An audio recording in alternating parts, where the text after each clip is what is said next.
Margaret Sullivan woke up that cold October morning knowing something terrible was coming. She could feel it in her bones the way animals sense a storm before the first cloud appears. Her father had been drinking more than usual, and when he drank, his temper got worse. She was 17 years old but felt much older. Life on their Nebraska farm had never been easy. Her mother died when she was 12, leaving her alone with a man who saw her as nothing more than free help around the house. Every day was the same. Wake up before sunrise, milk the cows, feed the chickens, cook breakfast, clean the house, and try to stay out of his way when he got angry. But yesterday had been different. Yesterday he told her about Thomas Garrett. Thomas was a man from the next county over. He was 42 years old, twice her age, and his first wife had died under mysterious circumstances. People whispered that he had beaten her so badly that she never recovered. But Thomas had money, and that was all her father cared about. "You'll marry him next month," her father had said, not asking, just telling. "He's offered a good price for you." A good price. Like she was a cow or a pig at the market. Margaret had tried to refuse. She had begged, pleaded, even offered to work harder around the farm. But her father's mind was made up. When she kept saying no, he had struck her across the face so hard that her ear rang for hours.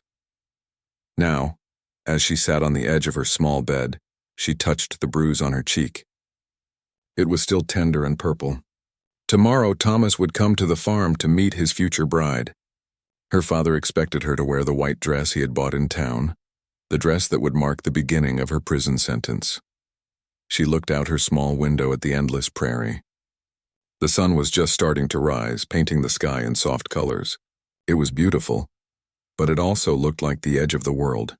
Beyond their farm there was nothing but grass and sky for miles and miles. But anything was better than this. Margaret had heard stories of girls who ran away. Most of them were caught and brought back. Some were never seen again.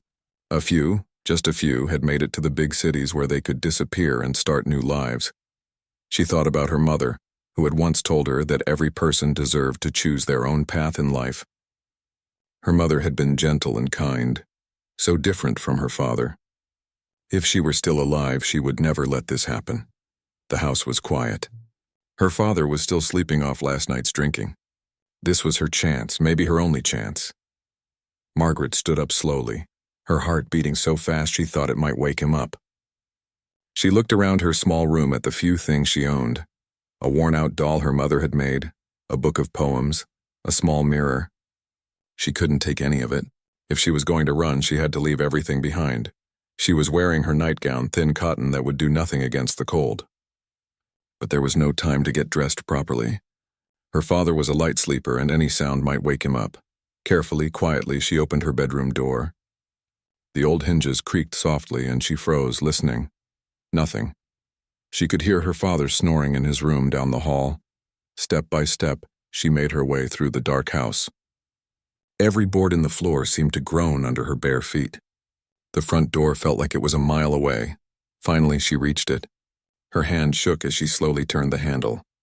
The door opened and cold morning air hit her face.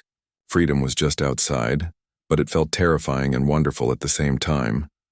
She stepped onto the wooden porch, then onto the dirt path that led away from the house. The ground was cold and rough under her bare feet, but she didn't care. With each step, she moved further from the life that had been chosen for her, and closer to something unknown but hopeful. The sun was getting brighter now, and she could see the road that led to town in one direction and into the wild prairie in the other. Town meant people who knew her father, people who would send her back. The prairie meant danger, but it also meant freedom. Margaret took a deep breath and started running toward the endless grass. Her feet were already getting scratched by rocks and sticks, but she didn't stop. Behind her was everything she had ever known. Ahead of her was everything she hoped to become. She had no food, no water, no shoes, and no plan. Winter was coming, and she was running into wilderness that could kill her. But for the first time in years, she felt truly alive. As the farm grew smaller behind her, Margaret smiled through her tears. Whatever happened next, she had chosen it for herself. And that made all the difference. The prairie was bigger than Margaret had ever imagined. Standing in the middle of it felt like being swallowed by the sky itself. Tall grass stretched in every direction, waving in the wind like an ocean made of gold and green. There were no trees, no hills, No landmarks to help her figure out where she was going. She had been running for what felt like hours, though the sun told her it was probably only 1 hour since she left the farm. Her nightgown was torn in several places from catching on thorns and sharp grass. Her feet were bleeding, leaving small red spots on the ground behind her. But she kept moving forward. Stopping meant thinking, and thinking meant remembering what she was running from. As long as she kept walking, she could pretend this was an adventure instead of a desperate escape. The morning dew soaked through her thin nightgown, making her shiver.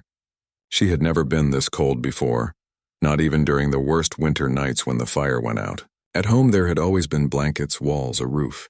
Out here there was nothing between her and the endless sky. Her stomach started to hurt from hunger. She had run away before breakfast, and now she realized she had no idea how to find food in the wild. Back home, food came from the garden, the chicken coop, the general store in town. Here there was just grass and more grass. She tried eating some of the grass, but it was bitter and made her feel sick. There had to be something else, something animals ate to survive, but she didn't know what it was, and she was too scared to try anything that might poison her. A small stream appeared in front of her, cutting through the prairie like a silver ribbon. Margaret fell to her knees beside it and cupped the cold water in her hands, drinking desperately. It tasted clean and sweet, the best water she had ever had. She splashed some on her face and washed the blood from her feet. Looking at her reflection in the water, she barely recognized herself. Her long brown hair was tangled with grass and burrs. Her face was dirty and scratched. She looked like a wild thing. Nothing like the proper farm girl her father had tried to raise. Maybe that was good. Maybe looking different would help her become different. As she sat by the stream, reality started to sink in. She was completely alone in the middle of nowhere. She had no money, no food, no shelter. Winter was coming, and she was wearing nothing but a nightgown. Even if she survived the next few days, what then? Where could she go? What could she do? For a moment, panic seized her. This was crazy. She should go back home, apologize to her father, marry Thomas Garrett, and try to make the best of it. At least then she would be alive. But then she remembered the look in Thomas's eyes when he visited their farm to discuss the marriage arrangement. He had stared at her like she was a piece of property he was thinking about buying. He had smiled, but it wasn't a kind smile. It was the smile of someone who enjoyed having power over others. No, going back wasn't an option. She would rather die free than live as someone's property. Margaret stood up and kept walking. The sun was getting higher and hotter now, which felt good on her cold skin but made her more thirsty. She followed the stream for a while, thinking it might lead to a town or at least to other people. But the prairie seemed to go on forever. Hours passed and nothing changed. Just grass, sky, and the little stream winding its way through the emptiness. Her feet were getting worse. Every step hurt now, and she was leaving more blood on the ground. She tried to walk in the stream for a while, letting the cold water numb the pain, but the rocky bottom was even harder on her feet than the grass. As the afternoon wore on, she started to feel dizzy. The sun was hot, and she wasn't used to being outside for so long without food or rest. Her legs felt weak, and she stumbled several times, but she didn't stop. She couldn't stop. Behind her was everything she feared. Ahead of her was everything she hoped for, even if she didn't know what that was yet. The wind picked up, making the grass dance around her. In the distance, she thought she heard something that might have been thunder. A storm was coming, and she had nowhere to hide. Margaret looked up at the darkening sky and smiled through her tears. Let it rain. Let it storm. She was free, and that was worth any amount of suffering. At least now, whatever happened to her would be her choice. Margaret's legs finally gave out just as the first drops of rain began to fall. She collapsed in the tall grass, her whole body shaking from exhaustion and cold. Her feet were so swollen and bloody that she couldn't take another step. The dizziness had gotten worse, and black spots danced in front of her eyes. This was it. This was how her story would end. At least she had tried. She lay on her back, looking up at the dark clouds gathering overhead. The rain felt cool on her hot face. Maybe it wouldn't be so bad dying out here under the open sky. It was better than the life that had been planned for her. But then she heard something that made her heart jump with terror. Hoofbeats, fast and getting closer. Someone was coming.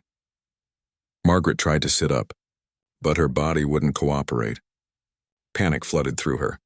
Had her father already discovered she was gone? Had he organized a search party? If they found her now, there would be no mercy.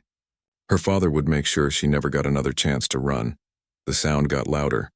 Thunder mixed with the rhythm of horse hooves, making it hard to tell which was which.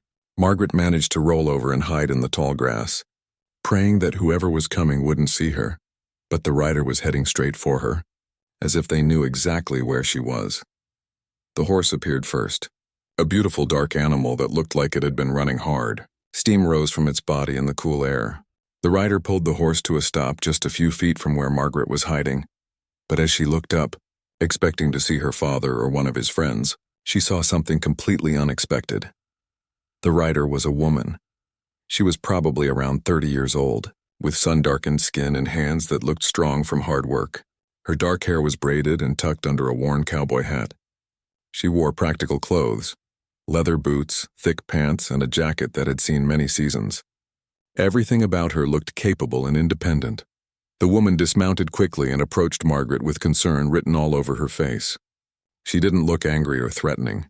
She looked worried. "Easy there, child," the woman said, her voice gentle but strong. "I'm not going to hurt you." Margaret tried to speak, but only a weak croak came out. The woman reached into her saddlebag and pulled out a leather water container. "Here, drink this slowly," she said, helping Margaret sit up and holding the container to her lips. The water was cool and clean, the most wonderful thing Margaret had ever tasted. "Thank you," Margaret whispered, her voice barely audible. The woman studied Margaret's face, taking in the bruises, the cuts, the torn nightgown, and the desperate look in her eyes. She had seen that look before, and she knew what it meant. "What's your name, honey?" the woman asked. Margaret Sullivan." "I'm Catherine Morrison, but most folks call me Kate. What are you doing out here all alone?" The kindness in Kate's voice broke something inside Margaret. All the fear and pain and exhaustion came pouring out in tears and broken words. She told Kate about her father, about Thomas Garrett, about the marriage she couldn't accept, about running away with nothing but hope and desperation.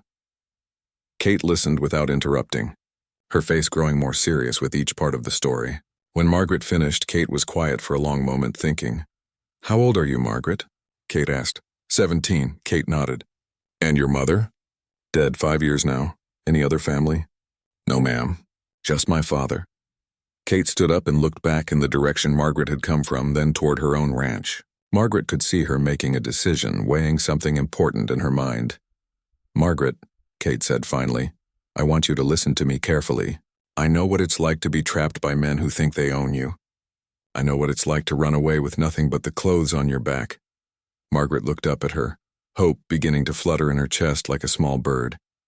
"I have a ranch about an hour's ride from here. It's not much, but it's mine, and no man tells me what to do there. If you want, you can come with me.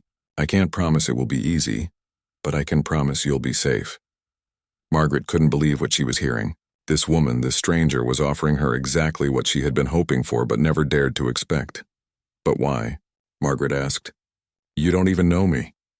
Kate smiled, and for the first time in years, Margaret saw real kindness in another person's face. "Because somebody helped me once when I needed it most. And because every woman deserves the right to choose her own life." Kate pulled a thick blanket from her saddlebag and wrapped it around Margaret's shivering shoulders. Then she helped her stand up, supporting her weight when her injured feet couldn't hold her. "Can you ride?" Kate asked. Margaret nodded, though she had only ridden a few times in her life. "Good. We need to get moving before the storm gets worse." As Kate helped her onto the horse, Margaret felt something she had never experienced before. For the first time in her life, someone was choosing to help her, asking for nothing in return. The thunder was getting closer, but Margaret wasn't afraid anymore. She was riding toward something better, and she wasn't facing it alone. The ride to Kate's ranch felt like a journey to another world. Margaret held tight to Kate's waist as they rode through the prairie, the storm clouds rolling overhead but never quite breaking open. Every step the horse took carried her further from her old life and closer to something she couldn't yet imagine. Kate's ranch appeared in the distance like a small miracle. It wasn't big or fancy, but it looked solid and welcoming. There was a modest house made of wood and stone, a barn, a chicken coop, and several fenced areas for animals. Smoke was coming from the chimney, promising warmth and comfort. "Welcome to the Morrison Ranch," Kate said as they approached. "It's not much, but it's home." To Margaret, it looked like paradise. Kate helped her down from the horse and supported her as they walked to the house. Margaret's feet were so swollen and painful that she could barely put weight on them. Inside, the house was warm and clean with simple furniture and windows that let in lots of light. "First things first," Kate said, guiding Margaret to a chair by the fireplace. "We need to get you cleaned up and fed." Kate disappeared into another room and came back with clean clothes, a simple dress, undergarments, and thick wool socks. Everything looked like it would fit Margaret perfectly. "These belong to my younger sister," Kate explained. "She moved to California last year, but she left some things behind. I think they'll do for now." Margaret stared at the clothes, overwhelmed by such unexpected kindness. "I can't pay you back," she whispered. "Nobody's asking you to," Kate replied. "Now there's a wash basin in the back room and I've got some salve for those feet. Take your time getting cleaned up. I'll fix us something to eat." As Margaret washed away the dirt and blood of her escape, she caught glimpses of herself in a small mirror. For the first time in hours, she looked human again. The clean clothes felt like luxury against her skin, and the thick socks cushioned her wounded feet. When she returned to the main room, Kate had prepared a simple meal: bread, cheese, eggs, and hot coffee. Margaret ate carefully at first, her stomach unused to food after the day's ordeal. But Kate encouraged her to eat more, and soon Margaret felt strength returning to her body. "Now," Kate said, sitting across from her with her own cup of coffee, "tell me more about your situation. I need to understand what we're dealing with." Margaret found herself opening up to Kate in a way she had never opened up to anyone. She told her about the years of loneliness after her mother's death, about her father's drinking and anger, about the way he treated her like unpaid help rather than a daughter. She described Thomas Garrett and the fear she felt when she looked at him. Kate listened carefully, asking gentle questions and nodding with understanding. When Margaret finished, Kate was quiet for a moment, staring into the fire. "I married young too," Kate said finally. "I was 16 when my parents arranged my marriage to a man named Robert Morrison. He owned this ranch then, and everyone thought I was lucky to marry someone with land and money." Margaret waited, sensing that Kate was sharing something important. "Robert was different before we married. Charming, polite, generous. But after the wedding, after I was trapped, he changed. Or maybe he just stopped pretending to be someone he wasn't." Kate's voice got quieter. "He never hit me, but he controlled everything I did, every word I spoke, every place I went. I felt like I was suffocating, like I was disappearing a little more each day." "What happened?" Margaret asked. "He died 3 years ago. Fell off his horse during a storm and broke his neck." Kate looked at Margaret directly. "I know I should feel sad about it, but mostly I felt free for the first time in 10 years. Margaret understood. She had often wished her father would simply disappear from her life, and the guilt of that wish had eaten at her. "His family tried to take the ranch from me," Kate continued. "They said a woman couldn't run it alone. But I fought them in court and won. It turns out Robert had left everything to me in his will, probably because he never thought he would die young." Kate stood up and walked to the window, looking out at her land. "I've been running this place by myself ever since. It's hard work, but it's honest work, and nobody tells me how to do it."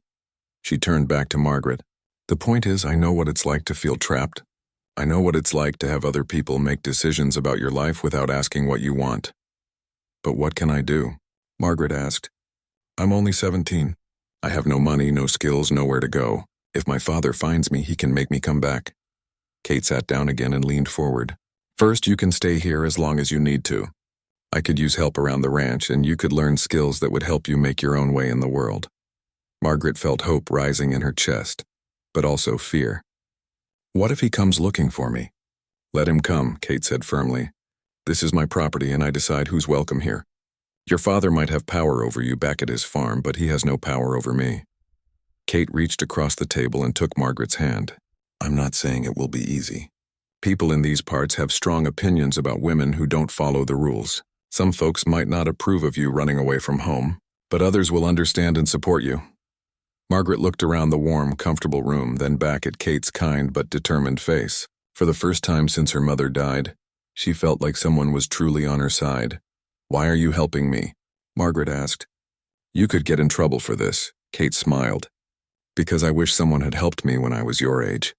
Because every woman deserves a chance to choose her own path. And because I have a feeling you're stronger than you know."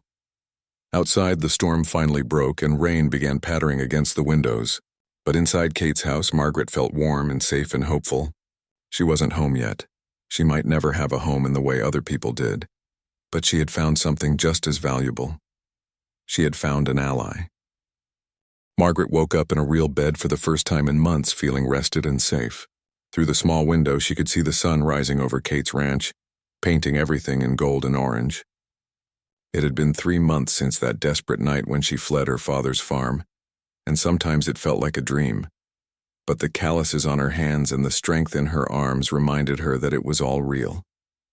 She had learned to milk cows, feed chickens, mend fences, and tend to the vegetable garden.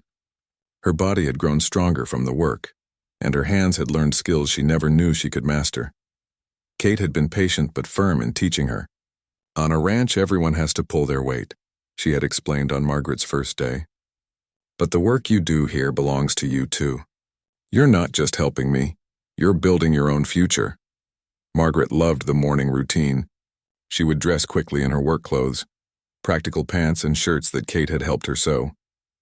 Her feet, once soft and bleeding, were now tough enough to walk across rough ground without pain. She had learned to wear boots that protected her feet and gave her confidence in every step. The chickens knew her now and didn't scatter when she came to collect eggs. The cows waited patiently for her to milk them, and she had even learned their individual personalities. Bessie was gentle and calm, while Molly was impatient and liked to kick if you weren't careful. But perhaps the most important lesson Kate had taught her was how to read properly. Margaret had known her letters, but Kate had shown her how to understand newspapers, books, and legal documents. Knowledge is power, Kate would say as they sat by the fire in the evenings reading together. The more you know about the world, the more choices you'll have in it. Margaret discovered that she loved learning. She read everything Kate had, books about farming, stories from faraway places, and newspapers that told her what was happening in the big cities. Each new piece of knowledge felt like a small door opening in her mind. Kate had also taught her how to handle money. Margaret earned wages for her work on the ranch, and Kate showed her how to save it, how to budget for what she needed, and how to plan for the future. Money means freedom, Kate explained. When you have your own money, you can make your own choices. Margaret watched her small savings grow with pride. It wasn't much, but it was hers, earned through her own work and careful planning. The hardest lesson had been learning to shoot. Kate owned several rifles and pistols, and she insisted that Margaret learn to use them properly. "I don't like violence," Kate had said, "but sometimes the world is violent whether we like it or not. Every woman should know how to protect herself." Margaret's hands had shaken the first time she held a gun, but Kate was a patient teacher. Slowly, Margaret learned to load, aim, and shoot accurately. She practiced until hitting targets became natural, though she hoped she would never have to use these skills on anything but tin cans and wooden boards. "The gun isn't the real weapon," Kate taught her. "Confidence is the real weapon. When people see that you're not afraid and that you know how to take care of yourself, most of them will think twice before trying to hurt you." The neighbors had been curious about Margaret at first. Some were suspicious, wondering why a young woman was living on Kate's ranch instead of with her family. But Kate introduced her as her hired help, and Margaret's hard work and polite manner gradually won most people over. There was old Mr. Peterson, who owned the ranch to the north. He had been doubtful at first, but when Margaret helped him catch his escaped cattle during a storm, he became one of her supporters. "That girl's got sense and grit," he told Kate. "You're lucky to have her." Mrs. Chen, who ran the general store in the nearest town, had become almost like a friend. She was an immigrant from China, who had faced her own struggles in building a life in America. She understood what it meant to start over with nothing. "You work hard, you learn fast, you save your money," Mrs. Chen told Margaret during one of their visits to town. "That's how you build a good life, no matter where you come from." But even as Margaret grew stronger and more confident, she lived with constant worry. Every time she heard horses approaching the ranch, her heart would race. Every time they went to town, she would scan the faces of strangers, looking for anyone who might recognize her or be searching for her. Kate noticed her fear and understood it. "Time helps," she told Margaret.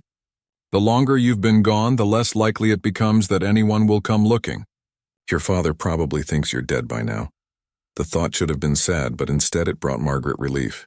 If her father thought she was dead, then Margaret Sullivan, the scared, powerless girl who had fled that farm, really was dead. The woman who remained was someone new, someone stronger. As winter approached, Margaret realized how much her life had changed. She could read a newspaper and understand politics. She could shoot a rifle accurately. She could manage money and plan for the future. She could milk cows, grow vegetables, and mend her own clothes. But most importantly, she had learned that she was capable of more than she had ever imagined. The scared girl who had run away in her nightgown had grown into a young woman who could take care of herself. "I'm proud of you," Kate told her one evening as they sat by the fire reading. "You've become everything I hoped you could become." Margaret looked around the warm room that had become her home, then at Kate, who had become like the sister she never had. For the first time in her life, she felt truly proud of herself, too. She had learned to live, not just survive, and that made all the difference. Margaret was hanging laundry on the line behind Kate's house when she heard the horses approaching. It was a warm spring morning, and she had been enjoying the peaceful work, thinking about the new vegetable garden they were planning to plant. But something about the sound of these hoofbeats made her stomach drop. There were several horses, moving fast and with purpose. This wasn't a friendly neighbor stopping by or someone passing through. This was trouble. She dropped the wet shirt she was holding and ran to the front of the house where Kate was feeding the chickens. Kate had heard the horses too, and her face was grim as she watched the dust cloud growing larger on the horizon. "Get inside," Kate said quietly. "Stay away from the windows." But Margaret couldn't move.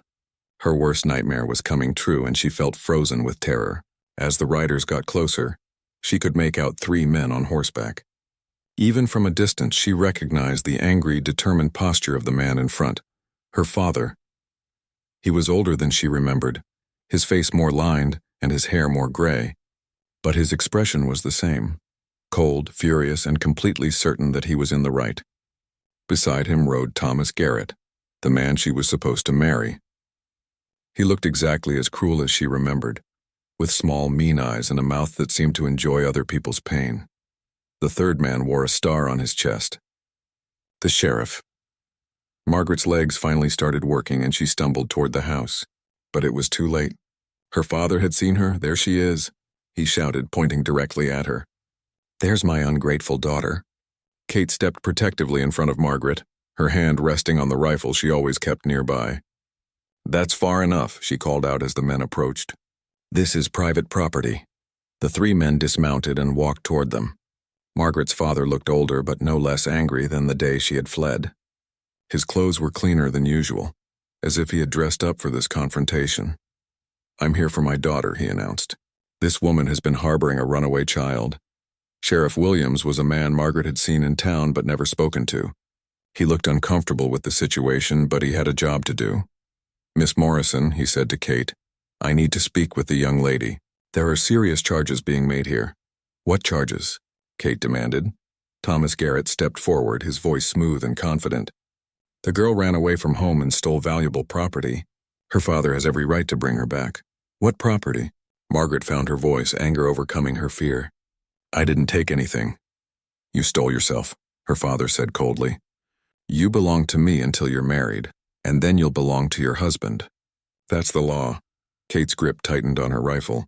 "She belongs to herself. Nobody owns another person." "She's my daughter," her father replied. "I fed her, clothed her, gave her a roof over her head for 17 years. Now it's time for her to pay me back by making a good marriage." Sheriff Williams looked tired, like he had heard this argument many times before. "Miss Morrison, legally the girl is a minor. Her father has the right to determine where she lives and who she marries." Margaret felt the world spinning around her. After months of freedom, after learning to be strong and independent, she was going to be dragged back to the life she had escaped. All her growth, all her newfound confidence would mean nothing.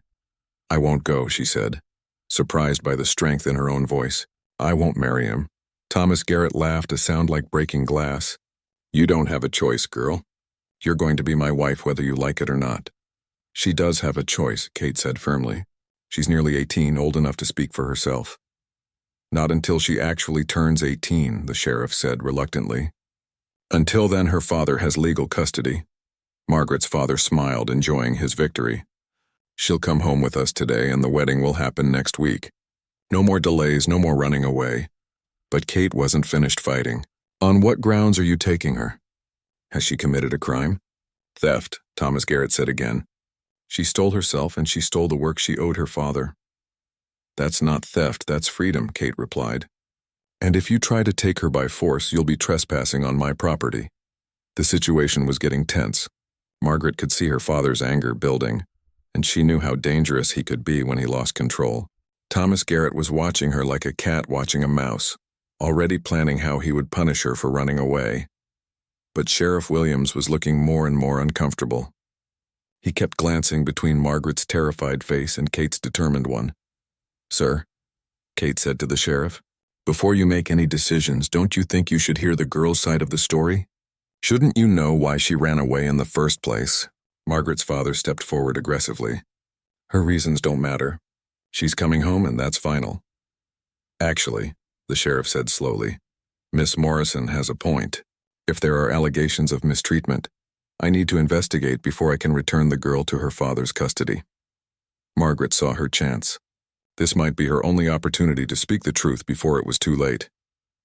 Sheriff Williams, she said, her voice carrying across the ranch yard. I need to tell you why I ran away.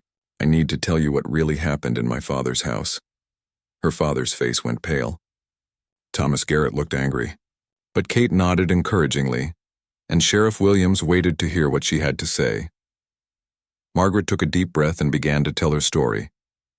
The truth was about to come out, and whatever happened next, she would face it standing up instead of on her knees. The reckoning had arrived, but Margaret was no longer the helpless girl who had fled in her nightgown. She was stronger now, and she was ready to fight for her freedom. Margaret stood straighter than she ever had in her life as she faced the three men who wanted to drag her back to her old existence. The months at Kate's ranch had changed her in ways that went deeper than just physical strength. She had found her voice and she was going to use it. Sheriff Williams, she began, her words clear and steady. I ran away because I was afraid for my life.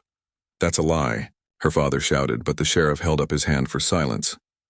Let her speak, Sheriff Williams said. Margaret looked directly at her father as she continued. For 5 years since my mother died, he has treated me like an unpaid servant. I worked from dawn until dark, cooking, cleaning, taking care of the animals with no rest and no kindness. I fed you and housed you, her father interrupted. That's more than most girls get.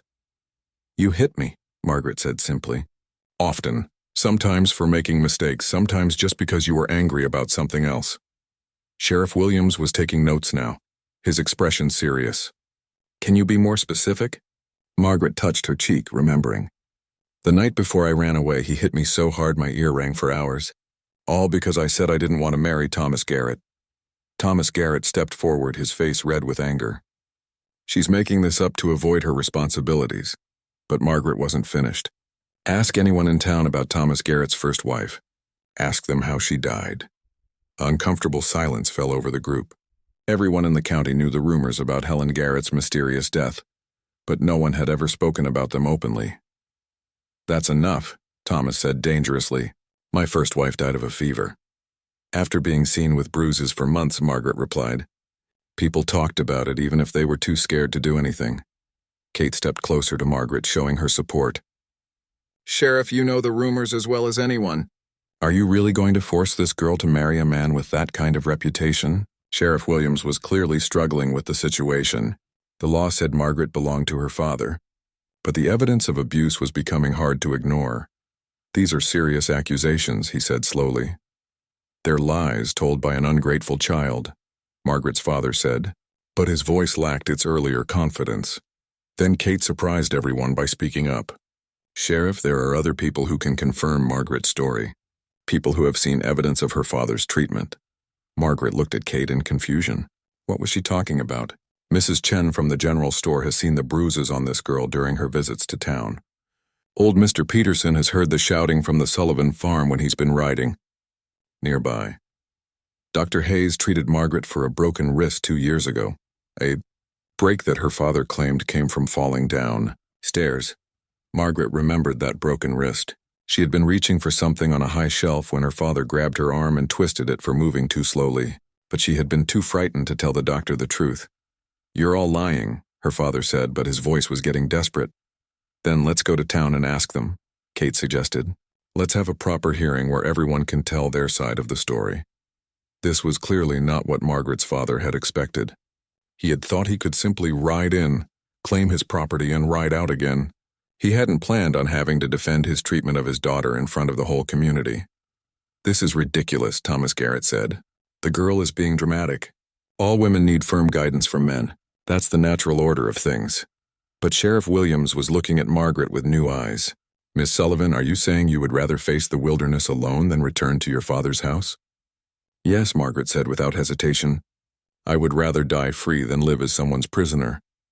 "She doesn't know what she's saying," her father argued. "She's been poisoned against her family by this woman." Kate laughed bitterly. "Poisoned? I've taught her to read, to work with her hands, to take care of herself. If that's poison, then maybe more women need it." Something was shifting in Sheriff Williams's expression. Margaret could see him really looking at her for the first time, not as a piece of property to be returned to its owner, but as a person with her own thoughts and feelings.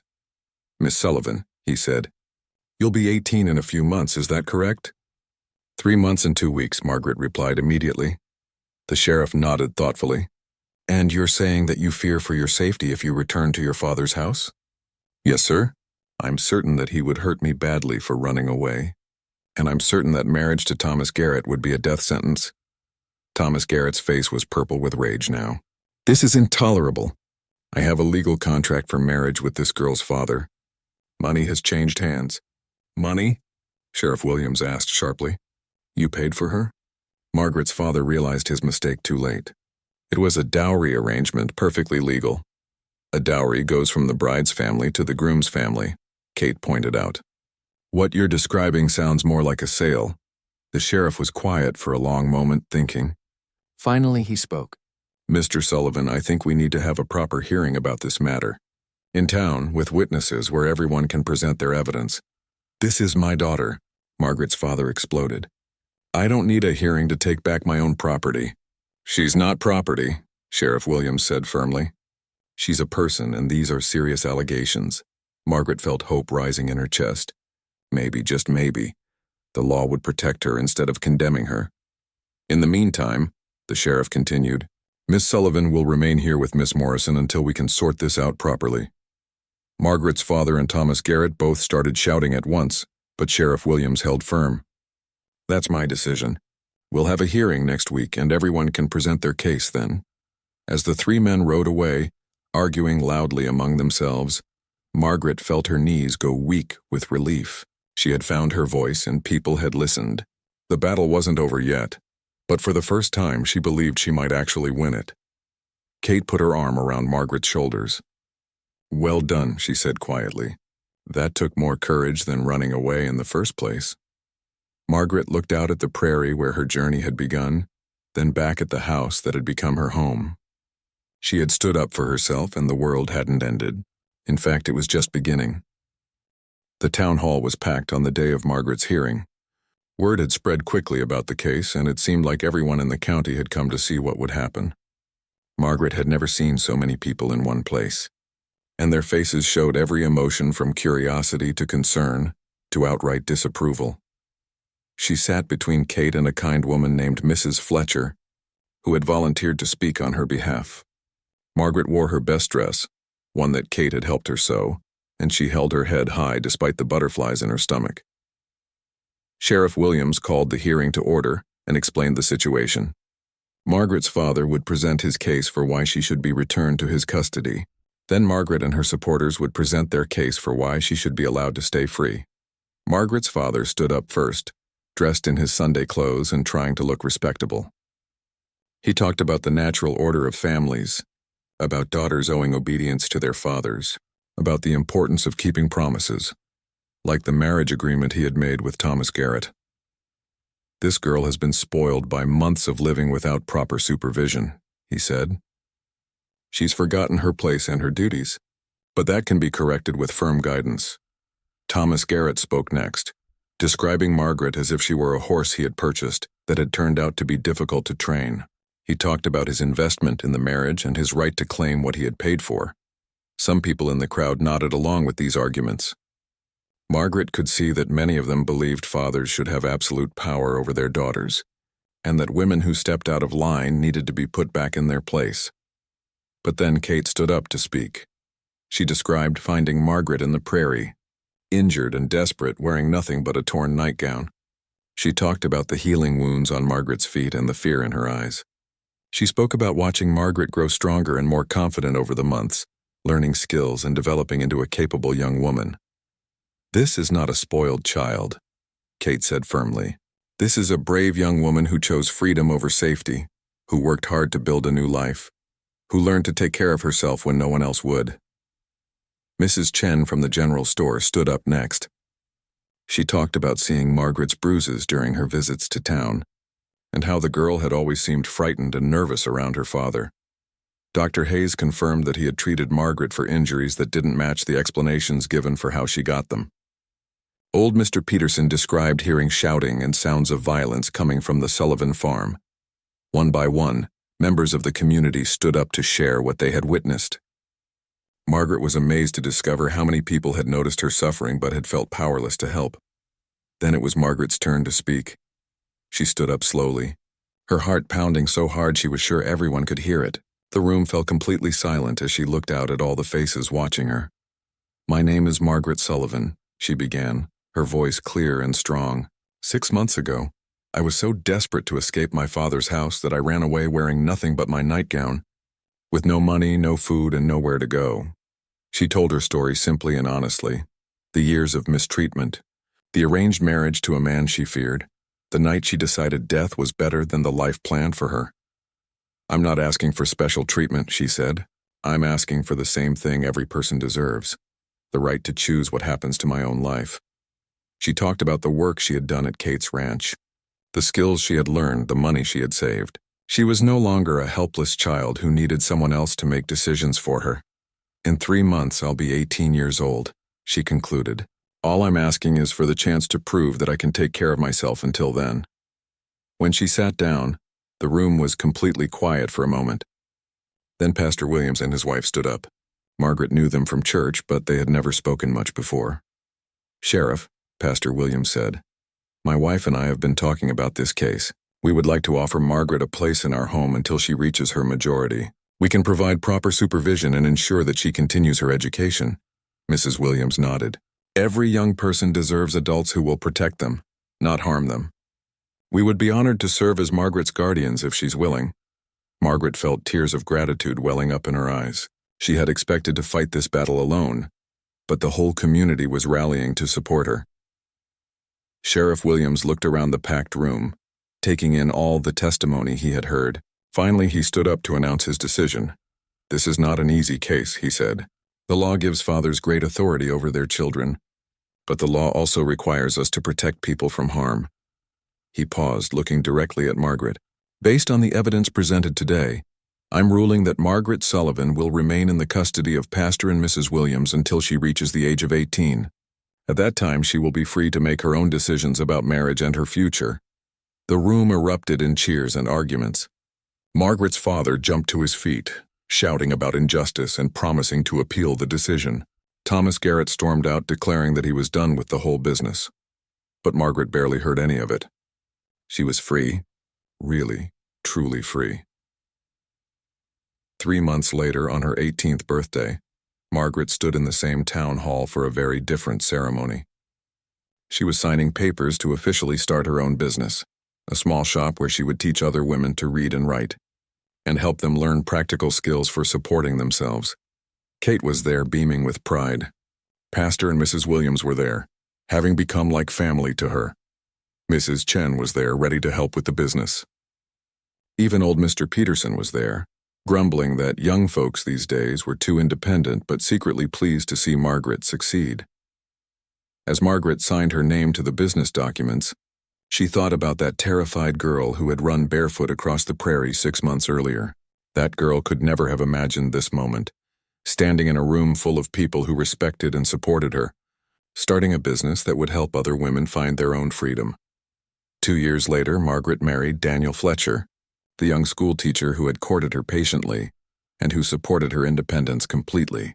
Their wedding was small but joyful, attended by all the people who had helped her build her new life. Margaret's father eventually sold his farm and moved away, unable to face the community that had sided against him. Thomas Garrett found another bride, but word of his reputation had spread, and even her father insisted on legal protections that kept her safer than Margaret would have been.